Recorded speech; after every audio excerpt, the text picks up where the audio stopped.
All right, how's it going? Can everybody hear me?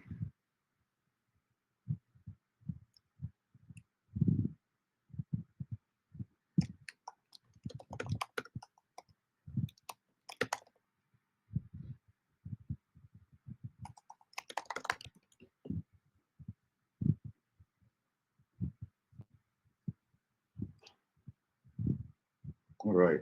Okay, I'm gonna give everybody a few minutes to kind of join in. Thanks for coming. Today we're doing a webinar from our company Pedal on how to make money while you sleep using HubSpot. So I think we have probably about 20 participants or more. I think we have 7 here so far. So I'm gonna wait a little while and let everybody kind of catch up. Give everybody a few minutes to get situated.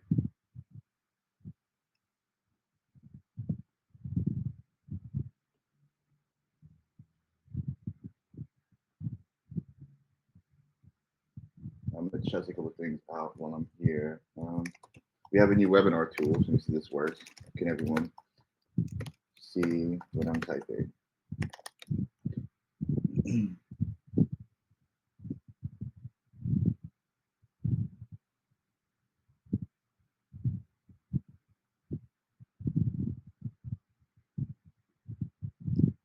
Cool. Awesome. All right. Can everybody see these slides by chance?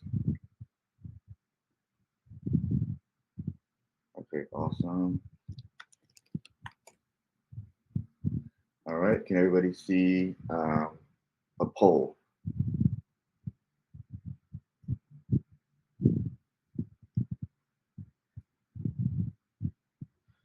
Okay. Cool. All right. I'll give us 1 minute. We'll kick off at about 5 after.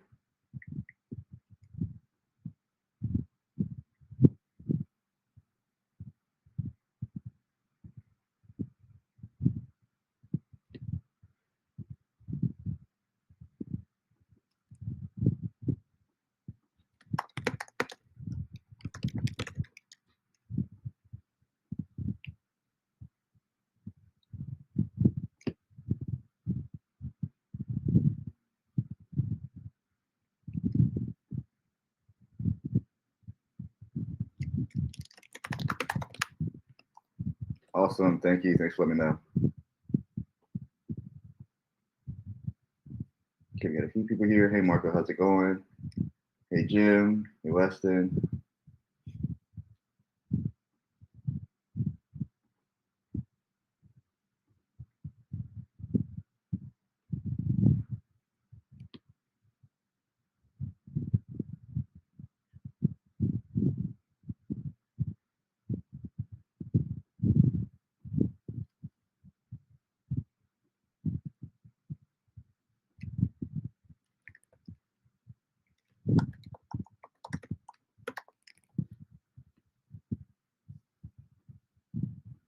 Give 1 more second.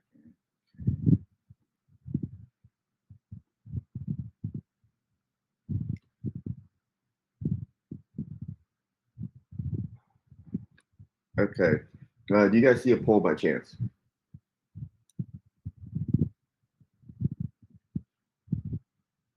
Awesome.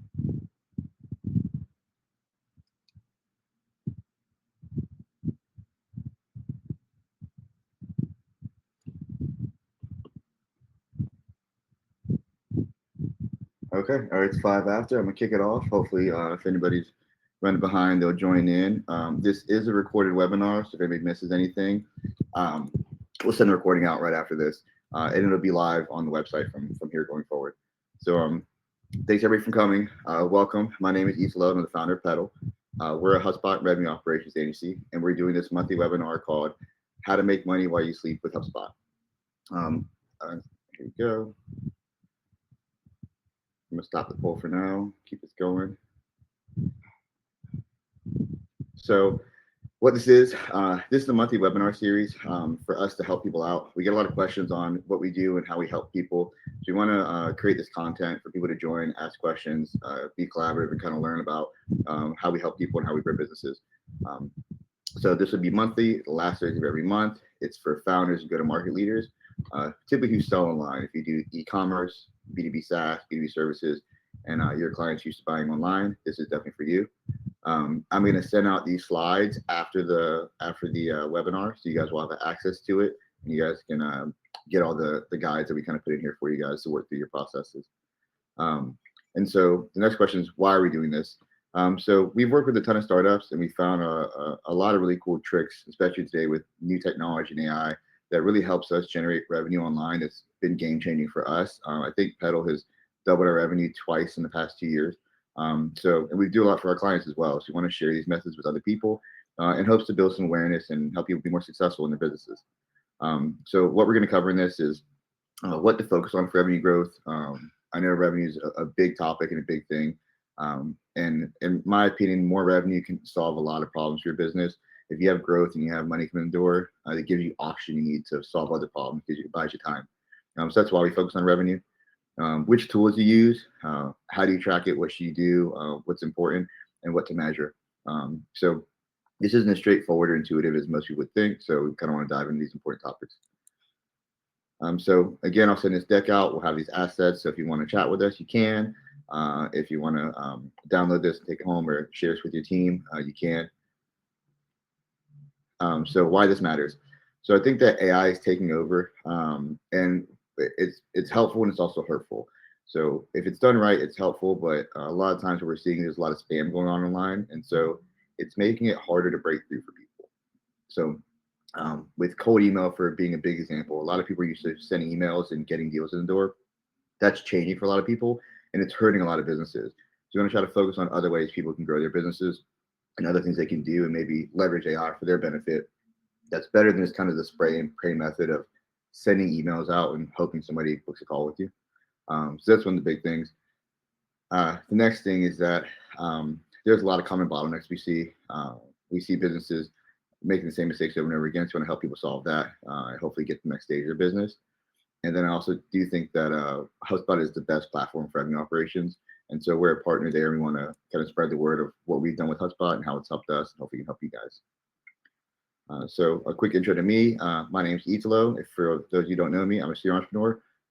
I started my first company in college. I invented a product and patented. And then with my patent, I won my entrepreneurship competition. I won a good amount of money. I ended up going to Mass Challenge, which was a MIT sponsored entrepreneurship competition. I did well up there, and we got coached by a lot of really, really cool entrepreneurs from the old .com days, like Steve Case from AOL, Jeff Taylor from Monster.com, a lot of other really, really cool early internet entrepreneurs. So I got into this in 2010, really, really early, before Facebook had ads. And so back then we were building awareness, doing events, that kind of thing. And a lot of these things still work today. But I was fortunate enough to get into this ahead of the craze. Fast forward to 2014, I had a Shopify store, did over $1 million a year. So it was also early to ads and also early to e-commerce and drop shipping. So been around for a long time. I've kind of seen a lot of trends. And just luckily, when I was in Boston for Mass Challenge, HubSpot sponsored our office. So I also got into HubSpot really, really early on in 2010, before they were what they are today. They weren't a CRM back then. They were an emailing tool. So seeing the trends, seeing the changes, got in pretty early. And since then, I've been able to use technology to help grow businesses with a focus on revenue. My background's in healthcare as well. So while I had this awesome tech startup consultancy, traditionally my background was in healthcare. And healthcare has something called revenue cycle management. And when you're at a doctor's office, you don't get paid by your patients per se, you get paid by their insurance company.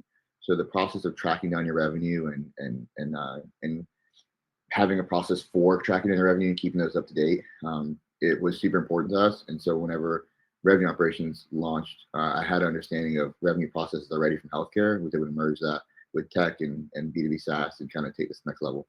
And that's kind of the founding story for Pedal. So at Pedal, our goal is to help startups use frameworks to grow their businesses beyond their wildest dreams. I'm a big believer in the American dream, and my family is a really big product of that. So we always want to try to empower others to chase their dreams and be entrepreneurial. And with a proven framework, it's much easier to get results much faster. My first company failed, and so a lot of things I learned along the way were to help myself and prevent myself from making the same mistakes again, and also help other people avoid the pitfalls that I made. And that's why we're so passionate about sharing knowledge, and that's the mission of Pedal. So this must be a funny slide, but this is going into how do you make money online? And because we have a new software for our webinar, this doesn't allow the click entries. It's just the whole slide. But today we're talking about how to make money online, and this is not the way you want to go with it. The way we want to go with it is typically using HubSpot. And a lot of you people already probably have a product to sell, but I did a quick Google on how people make money online. And there's a quick list of how people typically do this, like blogging, affiliate marketing, apps, ebooks, etc. Most of you guys already have a service or product line you're already selling, so we're going to get into that as well. But I do want to point out that all the things that are mentioned from how to make money online, HubSpot can help you do. HubSpot has blogging, automation, content, AI to help you produce content at scale. It has subscriptions for selling monthly current revenue or any kind of SaaS payments or even magazine subscriptions. You have a CPQ tool for quoting. You can add products. You have gated content, all the things you need to do to make money online. HubSpot has now done over the past couple of years. So before, where HubSpot was only used for more B2B sales, it's now kind of grown into enterprise level as well as down market, some for content creators to resell gated content. So everything in between, HubSpot does. But since a lot of you guys already have products, what we're going to focus on more so is kind of how to automate the income of those products, not how to create new products today. And so what we call this leverage, right? So there's four main kinds of leverage you can use to kind of automate your income. I'm a big Dan Martell fan because I'm a SaaS Academy guy. So I used his framework for this, which he says is code. If you write code or you use automation, you can kind of clone yourself in your operations, right? Content. If you produce content, instead of helping one person on a sales call, I can create this webinar and help a ton of people for the next 6 months who watch this video, right? I can deliver my message at scale and build an audience. There's capital, and capital really just kind of buys other kind of leverages, but it also buys your time so you can figure out which one of those leverages works best for your situation. And then there's collaboration, which is team, right? If I train somebody how to do what I do, then they can start handling it from then on, and I don't have to work as much. So these are kind of four main types of leverage.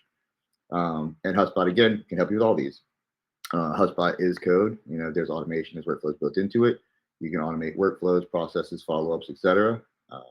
HubSpot has a content engine and reporting engine to show you what works, what doesn't work with your messaging, how to resonate with your audience, who's following, who's paying attention.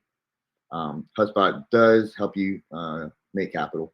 You can put your products in there, quoting tools, payments, checkout, subscription payments, and then collaboration. What we use HubSpot for at Pedal is to build standardized processes. When we find something that works, we document it, we standardize it with a tool called Super, and we put it in HubSpot playbooks. So that way the next person can do it the same way we did it, and we get the same repeatable event over and over again. And these are the things we're going to talk about today with HubSpot on how to take your products and kind of automate certain points of your revenue flow to increase your MRR, ARR each year. So why HubSpot? In addition to it doing all the things that we mentioned, it also replaces a lot of other tools you can use in your tech stack. Most tech stacks have the same tools today: CRM, marketing automation, content management, service tickets, and then billing. HubSpot can do all these. And some of these slides are from our Revenue Ops summer school course. That's a part of HubSpot. It's a slide deck that's a template. And so since this has been made, actually, HubSpot can now also do a lot of your billing. It won't necessarily do your accounting or your taxes. You still need QuickBooks or something like NetSuite for your taxes and your categorization. But as far as actually billing or MRR, subscription payments, and quotes, HubSpot does have that. So you might not necessarily need anything else but HubSpot to get started. When you get to taxes, you do need something else. So HubSpot can solve for a lot of these issues. This is kind of the modern tech stack today and what's being used. On the left side of your funnel, you have your marketing side. You want to build awareness for leads and make them become qualified leads, and then sell them to commit, get them onboarded, and then have them become lifetime value customers. And this is the kind of tech you use all along the way. And so what you'll notice is this is about 20 apps if you kind of a la carte it. And today you can do this in 5 apps or less if you use HubSpot, and usually about 3 of those being a HubSpot tool. So next thing we want to talk about is why revenue operations. These are the 2 things that we do at Pedal, HubSpot and RevOps.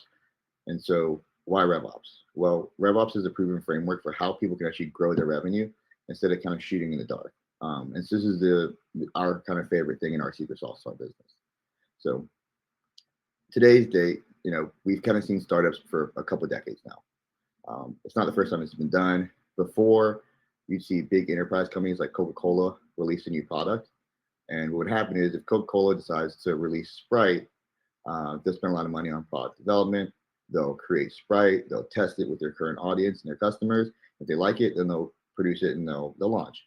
And that's great because Coke already has a large audience and a large customer base and distribution and plenty of capital to trial and error products, see if it works or doesn't work. If you're a startup, you don't necessarily have the audience or the capital or the resources or the know-how. So you have to kind of build a startup in a much different framework, and that's called the lean startup methodology. What we've done at Pedal, if we've kind of mixed the lean startup methodology, which is a framework for delivering value to customers, with revenue operations, which is a framework for how to grow your revenue once you figured out that value for customers. And so we kind of put them together in one. So on the customer discovery side, on the left above or under pre-revenue, you'll see the lean startup methodology. You have customer discovery, customer validation, customer creation, company building. So for customer discovery, let's say you want to, you're good at solving a problem at work. Maybe, it's a sales issue and you figured out how to automate quoting for sales, right? Well, you want to know if people actually have this use case or people have this need. So you'll go out and you'll interview people who have this use case and say, hey, like you do sales online, you need a quoting tool online. Would you buy this? Is this something you have problems with? Is this something you struggle with? And if they do, then you would try to get them to buy into your product and say, hey, well, if I could solve this for you as a service, would you pay for that? How much would you pay for that? And through this process, you understand, who your customers are, what they're interested in, what they like, what they need, their pains, their demographics, their personas. And once you figure that out, you can start figuring out how to sell them a service. If the service is successful, you can turn that service to a product. And then through customer discovery and validation, you're validating how much they're going to pay for that product and how they want that product delivered to them. Once you've done that and you know that you have a winning product and people are going to buy it, then you go into customer creation, which is finding more people like them based on their demographics, right? And so that's the lean startup methodology, which is how do I create a service or product to make money and make my customers happy. On the bottom, we have kind of the revenue operations framework. So if you're a startup, these are the steps that most startups take. You prototype, which is kind of your customer discovery phase. You do MVP, minimal viable product. You make a product that can deliver value to customers, but it's not beautiful, it's not perfect. Just get you started, just for them to say that, it's valid, I do like this. Then you find product market fit. This is learning how to price and package your product. Now that you have customers who want to pay for this, you want to know how much will they pay for it? What features are more important? Maybe I should add on seats or different features for upsells and different charges. And you want to figure out that process. Once you figure that process out, then you start figuring out how to sell this product. I now know what people are going to pay, what's important, how much they'll pay for it, how frequently they'll buy it. Now I need to know where to find more customers, which is go to market. And that kind of goes hand in hand with customer creation. The difference here is with go to market fit, the next stage after product market fit is typically where do I find my best customers? The customers willing to pay me the most amount of money. How do I find them? What do I need to do to get more of them? Where do they live? And how do I reach them? And how do I sell to them?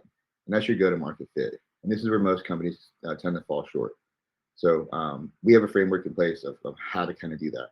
And so what we see most companies do is the lean start methodology, which is great when you start. You have a product, you figure out how to sell that product with your AE team. You start doing more sales, you figure out how to pay your sales team, you figure out pricing, you forecast based on what's being bought, and you hire consultants to kind of help you, and you figure this thing out. Then once you figure it out, you start doing more trainings and playbooks for it worked, and you kind of build this pyramid, but you build it kind of upside down, and it's really hard to keep stable. And your business day to day is kind of hiring and finding people based on if they can hit these numbers or not, they're selling or not. And you give them tools to make them more efficient. So one person can do the job of 3 people. And then you teach them skills to use these tools, you document enablement processes, and then they start doing it. And that's kind of how everybody starts, because you have to. That's the only way. If you don't know if this is going to work or not, you have to start that way. It's just how it goes. But what happens afterwards is once you figure this out the first time, once you have product market fit and you go into go to market fit, and you know, hey, this is what works, this is how I sell, you have to go back and revamp the process. Because now you have a process that's proven and it works. You go and you document that process. Based on how that process works and how you deliver value to your customers, you use tools and technology that enable that process. If you're, people like to buy on Facebook, then you're going to get a platform that helps you advertise on Facebook, right? Um, then you do enablement. You write training so people can learn how to use the tool and follow the process. Then you hire people who have the skills to actually follow this guide and deliver on this. If it's very copy heavy or very design heavy, you need to hire a designer or somebody who's great at copy who can write that, who can actually deliver this process, right? And then your organization is built on the skills required to get these results. And that's kind of what RevOps is, helping you think through this and go from the left side to the right side. And so there's a framework for this for your business, and we're going to go through kind of what those stages look like. So what makes RevOps so great? RevOps is essentially Six Sigma engineering applied to revenue generation. So for anyone who doesn't know, Six Sigma engineering is what the Toyota factory does to make the Toyota factory 99.69 efficiency. There's no waste in Toyota factory. So someone much smarter than us applied this to revenue generation, and they've made it to where startups are now 10 times more likely to be successful when they use revenue operations. So that's what RevOps is, and that's where it came from. And that's why we think it's so important.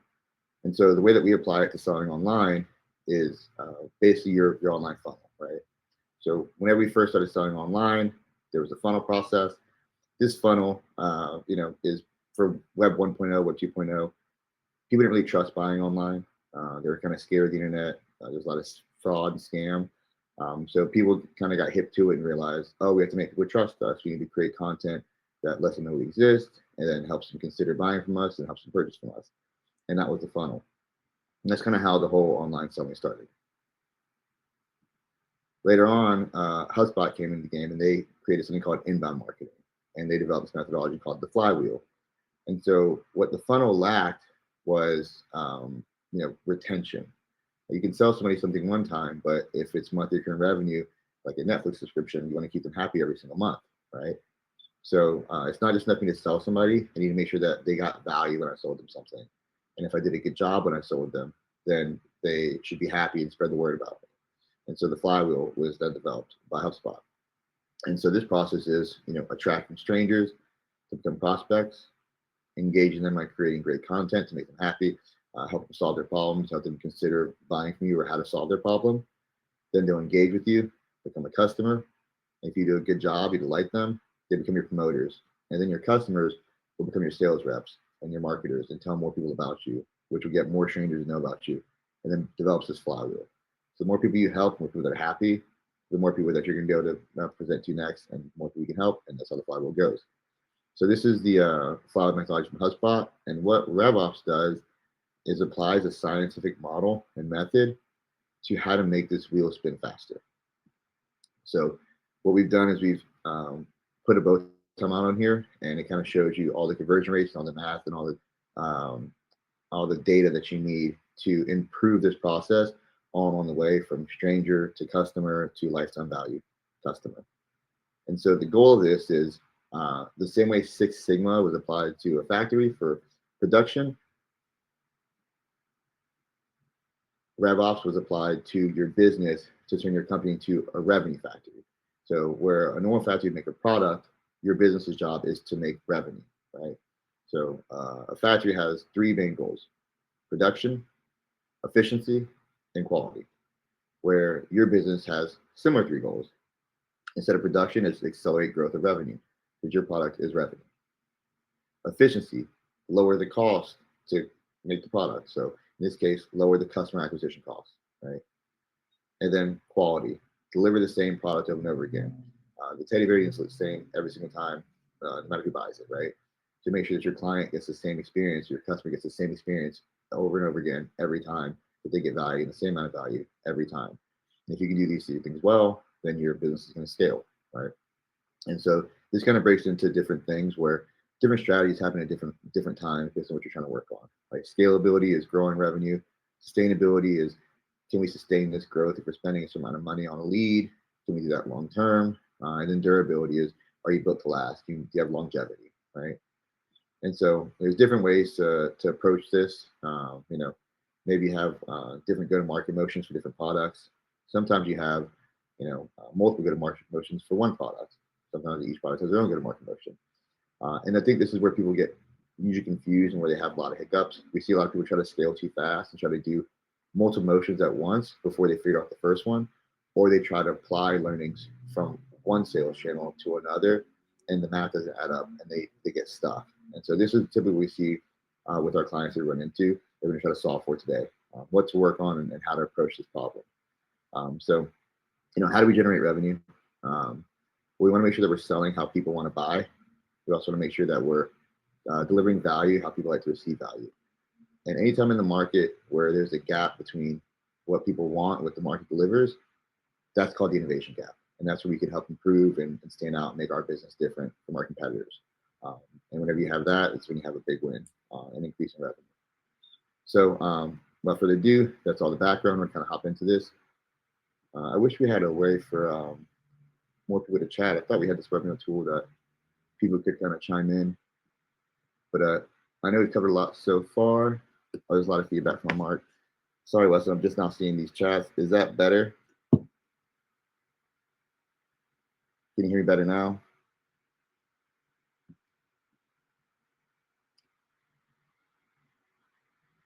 Okay, I'm gonna keep it rolling.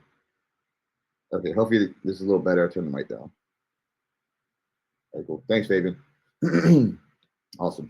Okay, so the next couple of slides, we're gonna go into revenue operations, how to do it for your company, and then what you can do to, like, what leverage you can do to improve. And so I'm gonna go through a couple of slides, and I'll kind of open it back up so you guys can ask questions and chat. This is a hour-long webinar, but I'm gonna leave the last 20 minutes for Q&A. So I'll try to get us through this and then answer the questions you have. So as you mentioned before, the way that you need to sell is how people buy. If I wanted to sell DVDs today, I probably wouldn't be very successful because people are used to streaming, right? And so Netflix already exists. I can't really force people to buy DVDs. It's just probably not going to work on a mass level. Maybe one person, but not at scale, right? And so that's just how people are used to buying today. So we have to make sure we sell how people are used to buying, and that's kind of where this starts. Like, our business model starts with how do your customers buy and where they're used to doing. And so here's the evolution of like a SaaS business model. I know a lot of people that we work with to be B2B SaaS, B2B services. This kind of goes for both. It can go for subscription, also kind of goes for contract value. We'll dive into that next. So back when software first started, 1980s, 1990s, think Microsoft days, you had to buy hardware, you had to buy software, you bought a disk, you owned it. Maybe you had someone to come implement it or set it up for your company, some kind of infrastructure. It was very expensive. It was a big buy, but the customer owned it all. The customer bought it. Then you fast forward later, we had kind of SaaS subscriptions where people were doing like annual contracts or 2 or 3 year contracts for these implementations. And then, more modern day, we have like maybe MR, monthly recurring contracts. And then now we have AI and cloud. We have consumption based on the far right, where it's like, well, maybe I just pay per API call or pay per seat or just pay per use. And so the way this works is on the right side, there's no cure, no pay. On the left side, it's pay up front. It's just those very different things for your business model and how you're going to sell and how you're going to close. So usually annual contract value comes into play here, and then your sales cycle comes into play here. If somebody's buying something all the way up front without being able to see too much of it or use it ahead of time or get a free trial, it's probably going to take a long time for them to close, right? And because it takes a long time for them to close, these are usually bigger contracts. So think of like an enterprise sale, $250,000 a year and up, $1 million a year sale. Nobody's going to buy that in a couple hours. They're going to have several meetings, a buying committee. They're going to bring their lawyers in to do contracting. They're going to go through all the contracts with a fine-tooth comb. It's going to take 9 to 18 months to close that deal. Where when you're doing something closer to SaaS or SMB sales, these deals close, a couple weeks, a couple months, 6 months at the very most. And then you go down to like your ChatGPTs of the world, your API calls, your cloud. It's no cure, no pay. So usually it's a free trial, freemium situation. This is product-led growth. People usually close in seconds. They go to the website, they sign up for a free trial, they use it, they like it, they buy it right then. And so the reason why this works is because of the risk, right? The risk is on the buyer on the left side, so you take more time to close, where the risk is on the seller on the right side. So you're happy to close sooner because it costs you nothing but a few minutes to try it out, see if you like it, right? And so that's kind of how the risk changes the situation. And then based on that, we also have different win rates. You might think that because of the no cure, no pay, that there'd be a better win rate. It's actually a worse win rate because 1 out of 8 people will close on a product-led growth play just due to the fact that it's free. Like people will kick tires and check it out. They're not necessarily serious buyers. They came across it. It costs them nothing. They're gonna try it out, right? So maybe only 1 out of 8 of those close. Well, on the left side, if you're selling something for $1 million and somebody's booking a call with you, they probably already know it's $1 million, and they probably have $1 million. They're not gonna book that call with you, right? This is a lot of times business to business enterprise sales. So usually 1 out of 3 of these closes because someone has the money, they have the pain. If they're going to go through all this legal and all this back and forth view and several months of meetings, they're usually a little more bought in, a little more sophisticated buyer. So the win rates are actually better the more expensive.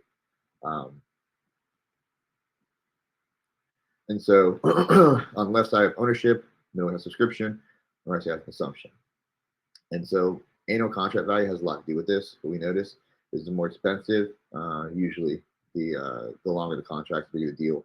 Because it takes so long to close the deal, you imagine your sales reps are only getting a percentage of this, which means that, if it's going to take them 6 months to a year to close a deal, like selling a house, you should be able to get, 6 months or a year's worth of income off of that deal, right? Well, on the right side, consumption, product-led growth, there's usually not a sales rep. Your website usually does this for you because the sales rep couldn't sell Netflix, right? If a sales rep had to have an hour-long call every time somebody bought Netflix costs $20. The sales rep gets 10%. You can get $2 every hour it's worth. But this doesn't work out, so there's no sales rep here. It's just all product-led growth by the website, which kind of brings us into our next thing.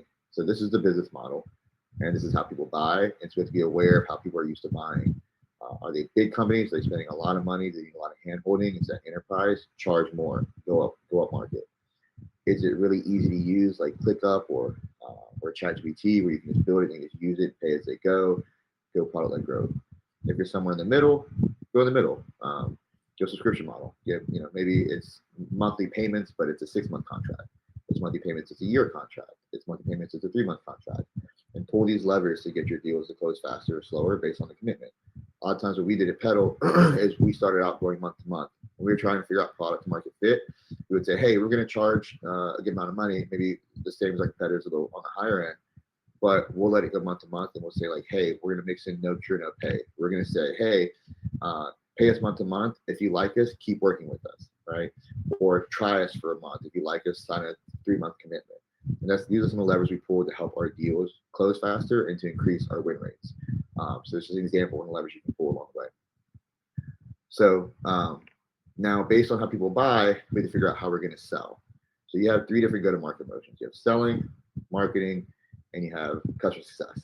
So we're going to start with the biggest one, sales, right? So how do we approach each one of these different situations? If we know that there's these kind of big 3 buckets, what do we do with them?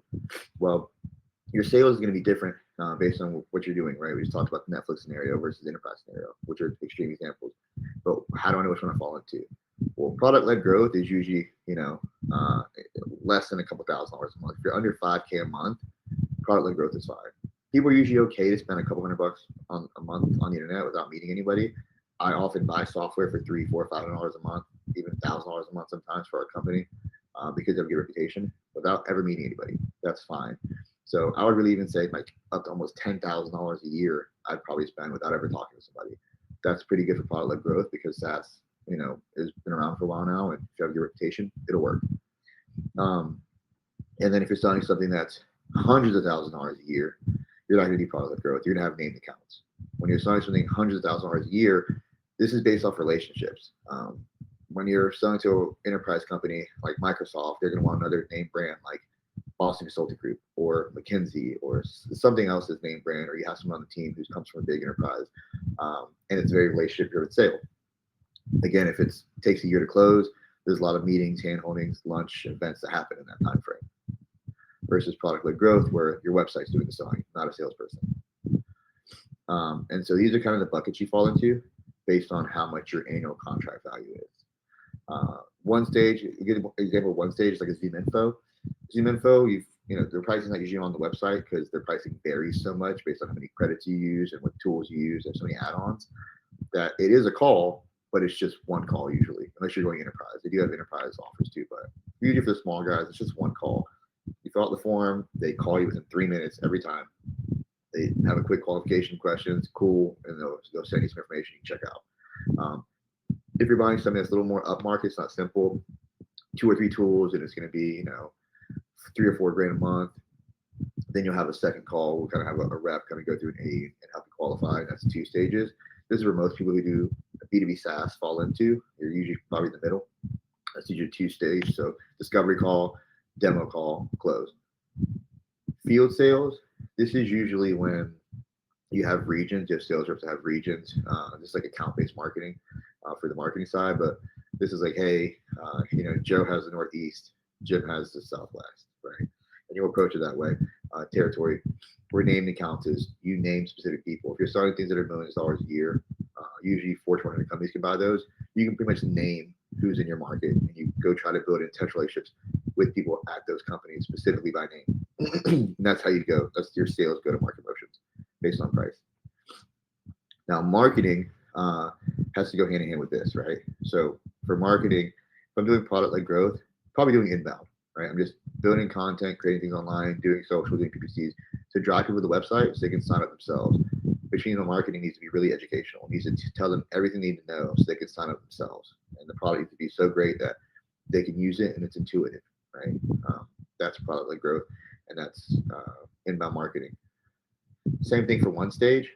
And then 2 stage, you kind of want to merge 2 together. With 2 stage, you definitely still want the inbound content so people know who you are. But you also want to do some prospecting where you'll go pull lead lists of people who meet the criteria you're trying to go after. Maybe it's people whose job titles are in marketing at software companies.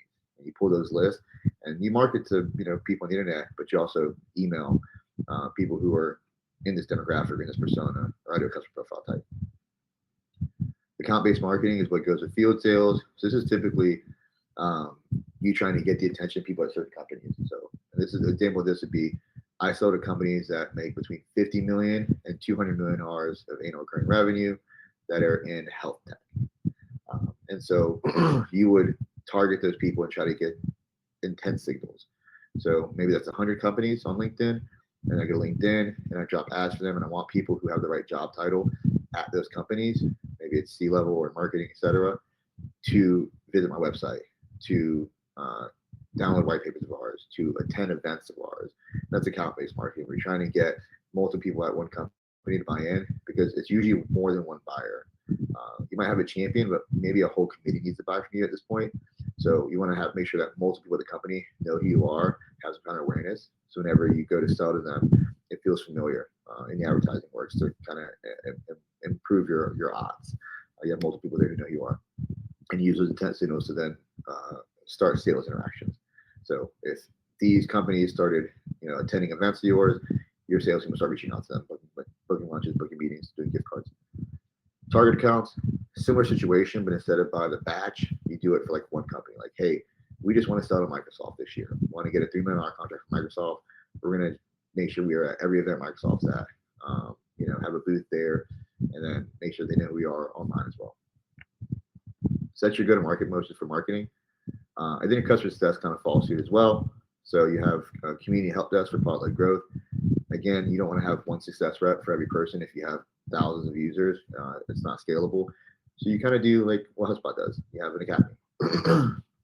The academy will help people learn, self-service. It also has like a forum for people to help each other out, and your users kind of become your user-generated content, your help desk, and your FAQs and all these feedback give people becomes your FAQs and your knowledge base. This is like community help desk. So it's one to many. 1 stage, similar situation. Maybe you have an actual chatbot where AI does most of it, but then somebody hops in if it's an important question or something that AI can't handle. That's like help desk. Volume is typically like 1 CS rep per every 20, 30, 40, 50 accounts. Segment is by segment. Maybe like you have 1 account rep for healthcare versus 1 for finance. And it's by specialty, right? Then you have, and when you get big enough, then you have 2 in each specialty. Then for named accounts, they get a dedicated rep. You get a dedicated success person for each one because they're spending millions of dollars a year. They want hand holding. They want to make sure it's specific for them. And someone knows your account very intimately. That's what they're paying for. And so that's kind of the your go-to-market motion, all working together. So it's not just your marketing and your sales, it's your marketing, your sales, and your success all going hand in hand. This is what's going to develop that flywheel system where people get a great experience all the way through. And it's going to help them, promote you for more customers in the future. On the left side, you typically buy the product and expect the service free. On the right side, it's really buy the service and they expect the product free because they're spending so much money on the handholding, right? Maybe the software is only a few $1,000s a year, but the team to help them manage this all might be $200,000 a year. That's how many people in the account. So based on these things, there's certain ways that people are used to going to market. So here's kind of the buying process for this.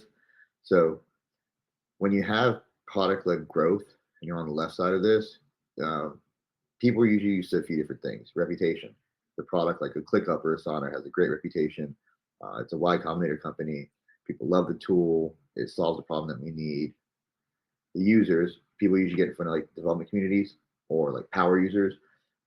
If it's Asana, maybe I think that came out with Facebook. So people who have Facebook, they built Asana after that. So Facebook uses Asana to help manage their tasks. It's short for any company kind of thing. So power users, and then it's the product itself. The product is usually really, really beautiful and really, really user friendly. So when somebody gets a free trial of it, they want to keep it because it's so helpful and it's so well put together and it's so intuitive. And so that's the go-to-market for product-led growth, where your go-to-market for SMB sales is a little different. We're in the SMB category, so for us, it's typically events, in-person events like Inbound, SaaS Academy events, or we have virtual events like this, like webinars, and that creates thought leadership. You want to find people who are cutting edge or people who are learning about all the new things in the industry, and you want to work with them and learn from them. And then we create content to help spread the word of what we've learned from our experience working with people who are in this industry, right? And that's how SMB sales typically go, or enterprise sales typically go. Brand, big brands, name brands, people who worked at big brands, name brands. So used to work at McKinsey, now he's over here, or used to be at Facebook, and it's now at Google. And then expertise-based relationships. We're doing revenue operations. So-and-so was a revenue operations guy and thought leader at Microsoft. And so that's a relationship game for enterprise. That's just how people used to buying. That's just the way things go. So if you know this and you're equipped with this, you can start to figure out how to put this into your business model. And so what we have for this is what's called the bow tie model. And this is kind of like the holy grail of revenue operations. And this is what we do at Pedal for our clients in HubSpot. And this is why we think HubSpot is the best tool on the market for this. So based off these go-to-market which we talked about, we need to have some benchmarks and understand what's important and what to focus on each step of the way, right? So the bow tie model was the actual process of Six Sigma going to revenue production. And so what they realized is we need 3 numbers or 3 metrics to be able to predict our monthly recurring revenue with a 95% accuracy. And we need these same 3 metrics to be able to learn how and where we can improve. So essentially what we do is we have the buyer journey on top, sales journey on the bottom. And if we know how much volume we have in each stage, like how many leads, the conversion rate, how many leads become customers, and the time, how long it takes for a new lead to become a customer, we can 1, predict the revenue, and then 2, we can improve every step of the way. So I know we're running short on time, so I'm gonna open this up in a second. But what I've done here is I've gone through, and I'll give these slides out to everyone, what this looks like for different models. So like product-led growth on top. And again, this is for the revenue operations summer course school. This is out there for a lot of people to watch. I'll try to drop that course for you as well. That kind of dives into some of this. But if you're doing product-led growth, you have leads, you have website visits, you have signups, trials, then trials become product qualified leads, they become opportunities, become customers, paying customers for free trial. They get they're active, they start using the tool. Sometimes people buy, don't use it, make sure they use it. Then you have monthly recurring revenue, lifetime value. For 2-stage SMBs like us, or like a lot of BB SaaS, you have prospecting, that's the cold outbound, list building. MQL, that's the download a white paper, join a webinar event. SQL, they're the right fit, sales team is qualified. SAL, sales team accepts the lead, they're in the sales cycle, customer, onboarded, using product live, first contract term, second contract term, so 2 terms or more, lifetime value. And so what I've done is I've given you guys a framework on how to improve each one of these. What we see the most is a lot of people don't know 2 things. Which go-to-market motion is theirs, and someone will apply an enterprise motion to a product-led growth or SMB to a product-led growth, etc. And that's where a lot of these issues happen. People think things aren't working. They're just doing it the wrong way. They're doing the wrong go-to-market motion because they're used to a certain way. Maybe this product is bought differently. So that's the first thing to point out.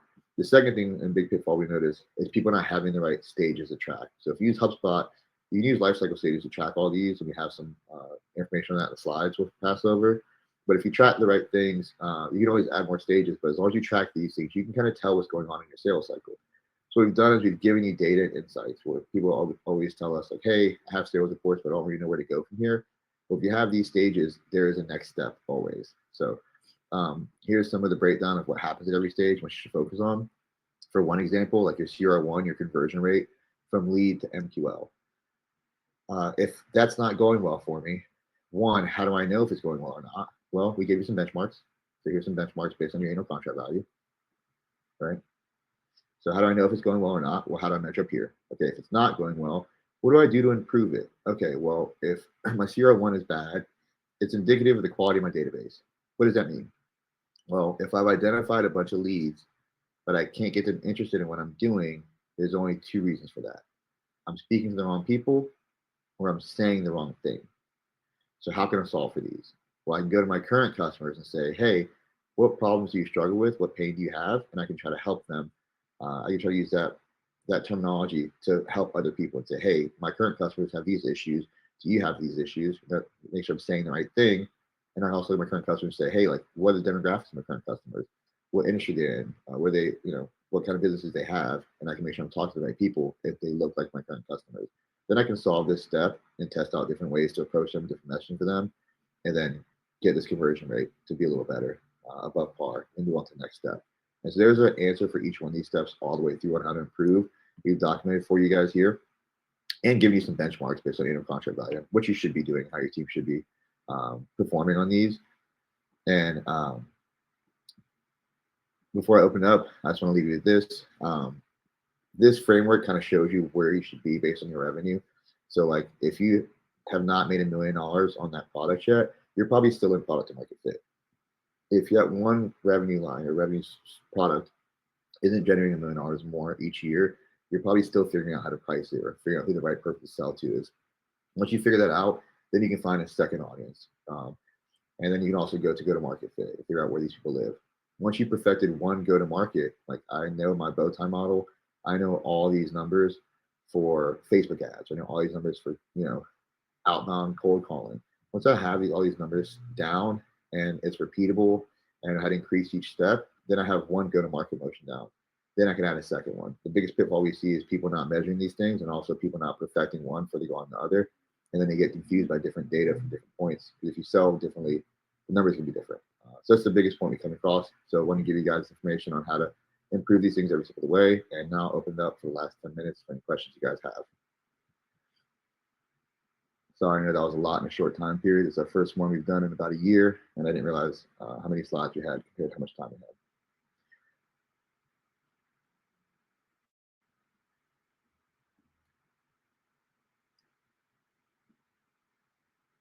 So are any of you guys currently doing revenue operations today at your businesses?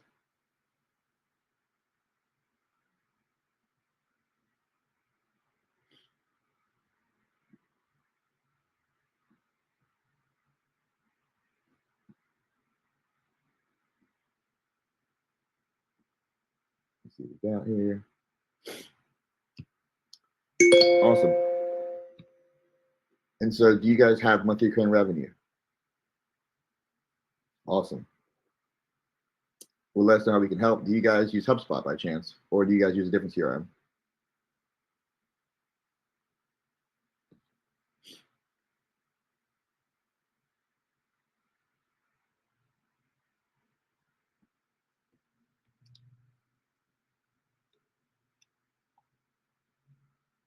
What challenges are you guys running into with revenue operations so far? Do you guys have a framework in place? Are you having trouble just applying it to your CRM? Are you guys having trouble just getting the results you're looking for? A lot of times we see a lot of issues with getting the team to adopt it. I think that's one of the biggest things we always see is how do we make sure that the sales team remembers this? And if we hire new people, how do we make sure that they adopt it the same way the first team adopted it when it was first put into place so it doesn't kind of like die over time? That's probably one of the biggest hurdles we see over and over again. What issues do you guys typically run into with your revenue operation processes?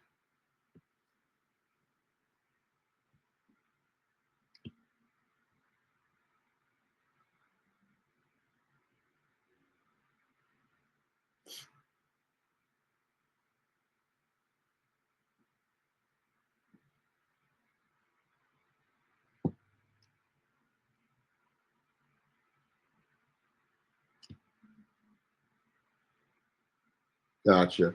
So Fabian said sales uses it and is relatively open to using it, but not all the tools or options. Got it. Understood. There's friction to getting them to see the value. Yep. One big thing I've always noticed with sales that works is salespeople typically like numbers, and so if you can show the drastic change in the numbers, like the more meetings you have, obviously the higher percentage rate close, right? The more touch points you have, the more engagements they have, usually the more likely to close. The more at bats you have, the more likeliness to close. So if you can kind of framework those in and report on those, they can start to see like their commissions go up with the activity going up. You can enforce those activities. We use a tool called Super to kind of enforce these rules and behaviors and show, make sure that everyone's kind of following the same process on how to get the feedback loop. Shaquille said he's still defining the process. Just hired an SDR. Challenge having good qualified leads and connected calls. Awesome. So I have something for you here in this deck. Again, I'll send it out for the call. I'm going to do a second part of these because we still had a few more slides to go. But what we're going to go into next after this like data model and how to improve each step is like this is like the data and the quantifiable. But like the qualitative is the next step. Like how do we get the quality of lead we want? This is something I learned at SaaS Academy. So based on where you're at, what you're trying to do, you should be creating different content. So if you're trying to get new customers or get new leads, you're on acquisition. If you have a lot of customers and leads, you're trying to up the lifetime value and you want to turn your current customers into multi-year contracts or expand them and get more retention, then you kind of start bottom down. So what this looks like is the buyer journey, right? They're aware they have a problem, they're considering, they make a decision, then once they activate, you onboard them, then they do the renewal expansion, then they become promoters for you, right?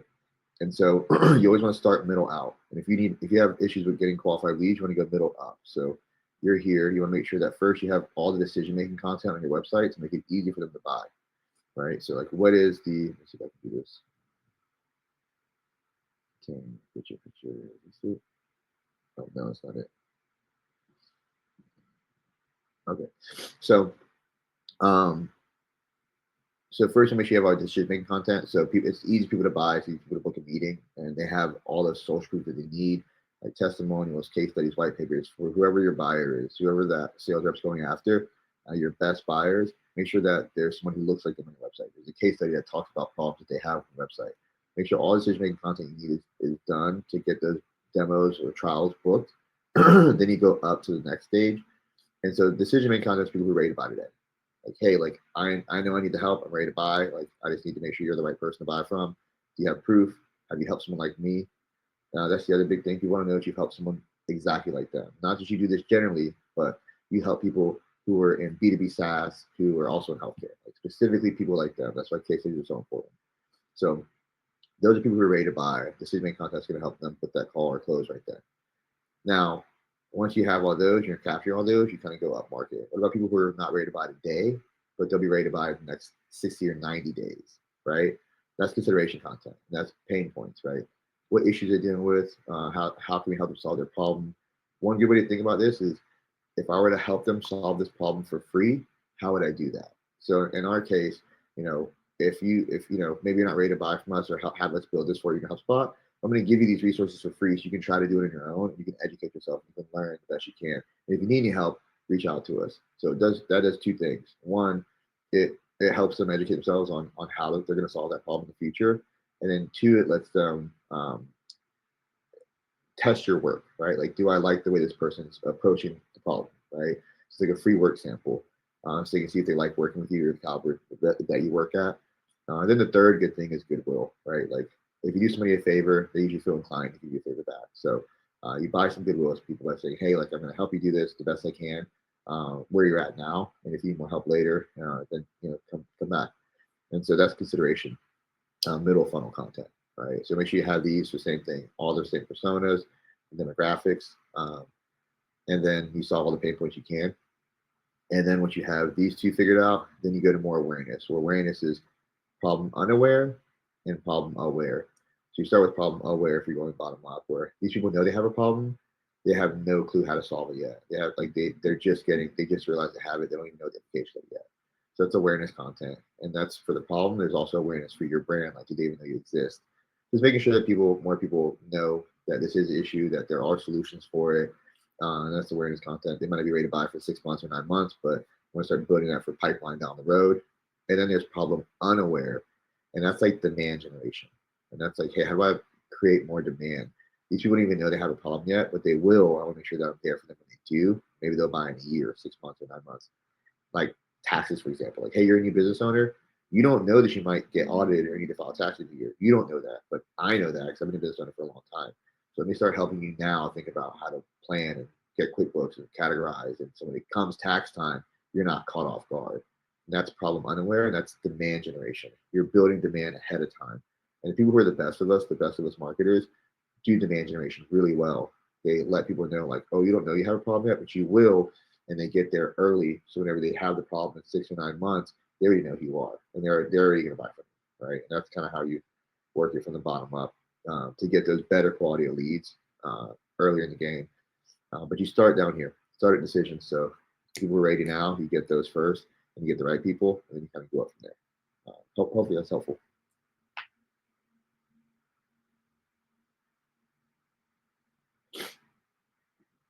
And so I'll wait for a couple more questions. So I know we have to end here at 3:00. But while we wait, I did a couple of things in here on like each of these goals you mentioned, like how to get more signups from product growth, how to get more meetings booked. Awesome, I'm glad to help.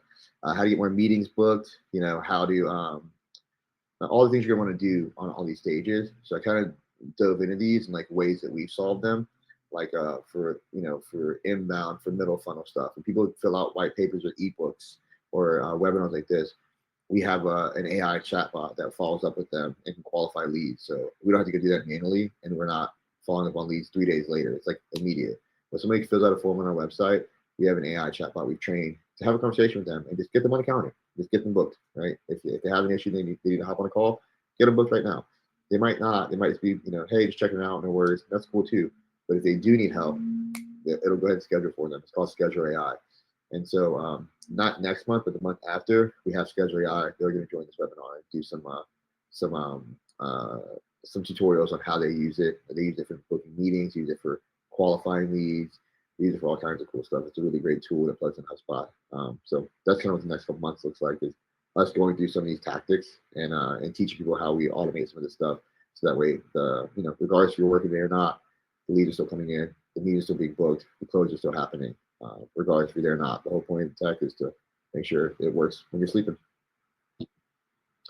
All right, guys, that's everything. I'll make sure we send out this slide for you guys. Thanks so much for coming. It was great. Hopefully that wasn't too much all at once, but thanks for bearing with us. It's our first one this year, but we have one every month, and I'll see you guys at the next one. Nice to meet everybody. Cheers.